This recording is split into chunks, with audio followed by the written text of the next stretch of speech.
Hi everyone, it's Daniel here for Design Break, and today I thought I would talk about a common mistake I see on a lot of websites, which is only selling the features and not selling the benefits.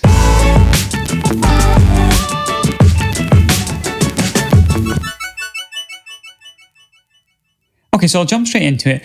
There's whether you're selling a product or a service, there's always going to be features and then the benefits of the features. And when we're talking to customers through the copy on our websites and with the visuals, we want to explain the benefits to the customer first. And it's not to say that we can't also sell the features, but the primary sales point, the primary thing we want to talk about are the benefits, because that's what customers will think in terms of. This is one of those things that's really easy to get the point across in examples. So I'll use a few different examples for this. So the first thing is to establish what the benefits actually are for your product. So if you have a pair of noise cancelling headphones, for example, you could talk about how the noise cancelling is superior because it uses a faster chip or because it has a different size driver. But these are features, not benefits. So the benefits would be even quieter sound, and you might even take that benefit to the next level. For example, if your noise cancelling headphones are frequently worn on planes, you might want to say sleep better in flight, or a more enjoyable flight with noise cancelling headphones, because these are the end benefits that the user will have. So the way to get to this benefit is just ask yourself, whenever you list a feature or what you think might be a benefit, ask yourself, because it helps you too, or ask yourself if you can add that to the end of the sentence and have it still make sense. And so an example here might be the new iPad has the Apple A14 chip. So that's a feature. It has that particular chip. You might think so that it can, and let's say so it can run GarageBand. So it seems like the benefit could be the new Apple iPad is so fast it can run GarageBand. But that isn't the end benefit really, because we can take that one step further. What does GarageBand on an iPad allow a user to do? So the end benefit could be the iPad allows you to create music on the go. So that's taken the feature, which is that it has a fast processor. What advantage can it give you? It gives you the advantage of being able to use GarageBand, but the actual benefit to the customer is that they can create music wherever they are when they're on the go. So the bottom line is, keep asking yourself if you can add because it helps you too at the end until it doesn't make sense anymore. That's you found your end benefit. This goes hand in hand with the second point, which is to always see your product or service through your customer's eyes. What are they seeing? What is their intent when they visit the site, or when they're browsing for your product? And this really helps to guide the content and guide you when you're creating these pages, because you can see, if you're able to put yourself in their shoes, you can see what would be a benefit to them. So there are a few cases I'll talk about, since this is linked, where it's not always absolutely essential to sell the benefits, and why features are important to list as well. And the example I'll use for this one is like a prosumer camera. So a high-end digital SLR camera or mirrorless camera. So the marketing material might say something along the line. If they've found the benefit might be capture every moment with an ultra fast shutter speed. So if you're a beginner or a prosumer, you might see this benefit and this might appeal to you. But if you're a pro photographer, then you probably already have a camera that has an ultra fast shutter speed. So you really need to know how fast is the shutter speed. Like, what is the metric there? And when you have that kind of audience, whether it's a professional audience or an enthusiast audience, they'll qualify the benefits for themselves based on the features.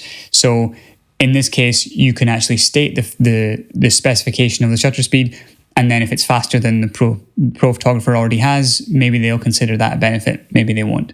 So this is why we see a lot of times pages laid out where there are big sections selling the benefits of the product, and then at the end there will be a tech specs, especially in electronics, a tech specs or a more detailed breakdown for the people who really want to dive into all those specs. And Apple famously have in the past not included a lot of the technical information because they're all about selling the benefits. To them, they design the product around the benefits, whereas other smartphone makers in the past, they've all just been about specs. Who's got the biggest number here and the biggest number there, the most megapixels in a camera, the most gigahertz in a processor. But Apple, it's all about the experience, which is why they sell the benefits, because that's what they designed the product around, which is really what every product should be designed around. So that really covers most of it. It always comes back to thinking about your product or service through your customer's eyes and thinking, what benefit are they going to get from engaging you for a service or buying your product? One of the ways you can do this is by looking at their pain points. So what pain points do customers have about an existing product that's already on the market? How does your product serve that and then convert that into a benefit? So for example, going back to the days of old when calculators were a thing, if you had a battery-powered calculator, a pain point for that would be having to change the batteries out on the calculator. So having a solar-powered calculator meant you don't need to do that anymore. It's just always on as long as there's light in the room. So the benefit there eradicates a pain point, which is having to change the batteries. So the benefit would be never change batteries again. That's the benefit to you. The feature is it has a solar cell. So you can see how the feature there doesn't really make a lot of sense on its own. You need the benefit.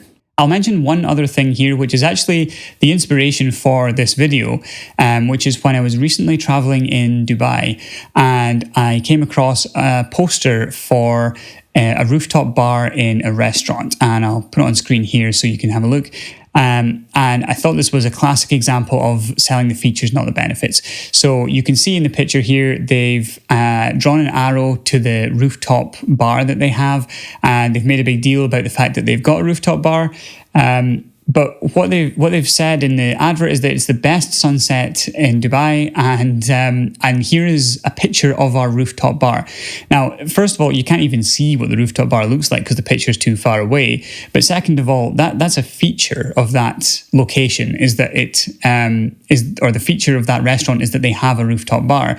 But to sell the benefit of it would have been to take a picture of the fantastic sunset that you can see from the rooftop bar. That would be selling the benefit. So when I see this poster, I don't want to just see, here is the rooftop bar we have. You want to see, this is the amazing view you see from the rooftop bar.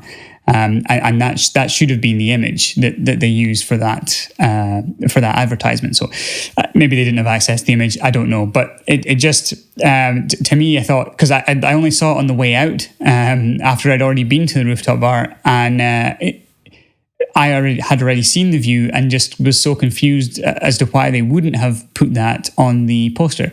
Very strange, but there you go. So I hope you liked the video. If you have any questions or anything, please drop a comment, and because we're always in there, we'll answer any comments that we get. So yeah, feel free to continue the conversation there. If you like our videos, please hit like and subscribe if you'd like to get notified when new videos come out, and we'll see you in the next one.